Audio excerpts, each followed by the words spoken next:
l'exercice 5, soit A une matrice à éléments réels définie par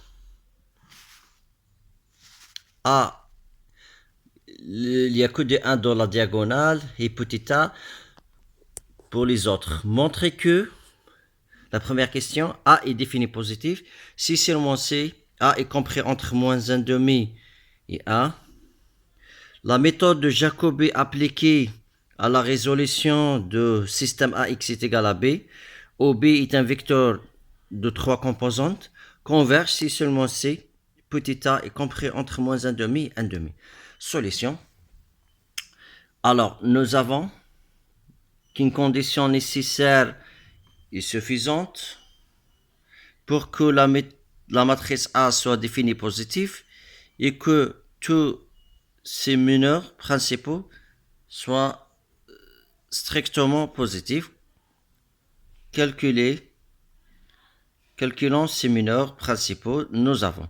Alors, delta A1, c'est le coefficient AAA de la matrice A. Donc, il n'y a qu'un seul élément qui est égal à 1, c'est qui est positif. Delta 2, c'est la matrice carrée, c'est le déterminant de la matrice carrée de 4 éléments. Donc, si on calcule, on trouve c'est A au carré moins A au carré, moins petit a au carré. Donc, comme A, pour que si A est compris entre moins 1 demi et petit a, donc cette quantité-là est positive, donc et inversement, donc on a une équivalence. Delta 3, c'est le déterminant d'une matrice de 3 éléments. Voilà, il faut distribuer d'abord le signe pour calculer le déterminant. Donc, si je cherche le A fois la sommatrice A, petit a, moins A fois la sommatrice A1, A, le dernier élément, plus A, 1 et A. Voilà, je calcule. Alors, lorsque je calcule, je développe le calcul, je trouve, c'est exactement, c'est 2 fois A moins A au carré, fois A plus 1 demi. Ça, c'est positif, c'est seulement c'est A supérieur strict A moins 1 demi. Alors, delta 3 est positif. Alors, voilà.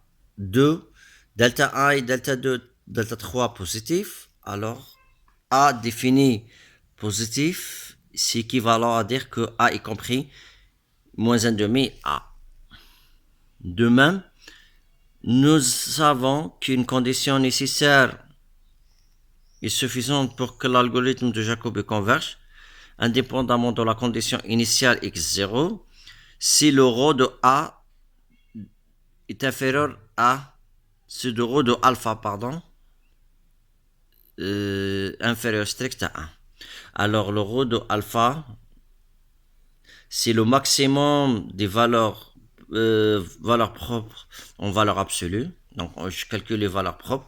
Les valeurs propres, c'est le déterminant de la matrice alpha moins et B. Alors, déterminons alors la matrice alpha d'abord. Alors, on a la matrice, l'ancien système AX est égal à B. Alors, je développe les calculs. Alors, on a le système linéaire à 3 équations. Alors, et puis, j'exprime, donc on sait bien comment on tire la matrice alpha. Il suffit d'exprimer x1 en fonction, par exemple, la première équation, on exprime x1 en fonction deux autres et x2 de la deuxième équation en fonction de x1 x3. De même pour l'équation 3. Alors, on a cette configuration. Et puis, je peux avoir comme un système matriciel, sous forme matricielle. Voilà, donc, je peux tirer carrément dans la diagonale, il n'y a que des zéros. Les autres éléments, c'est moins petit a. Alors, on peut réécrire autrement, c'est moins cette matrice-là. Et puis, calculons les delta, les valeurs propres. On sait bien comment on calcule les valeurs propres. C'est le déterminant de alpha moins lambda fois la matrice identité. Alors, c'est-à-dire, je prends la matrice alpha moins lambda dans les diagonaux, c'est-à-dire les éléments de diagonaux, moins lambda. Alors, en calculant le déterminant, et puis on trouve ce qu'on appelle le polynôme caractéristique. Et puis, je développe le calcul.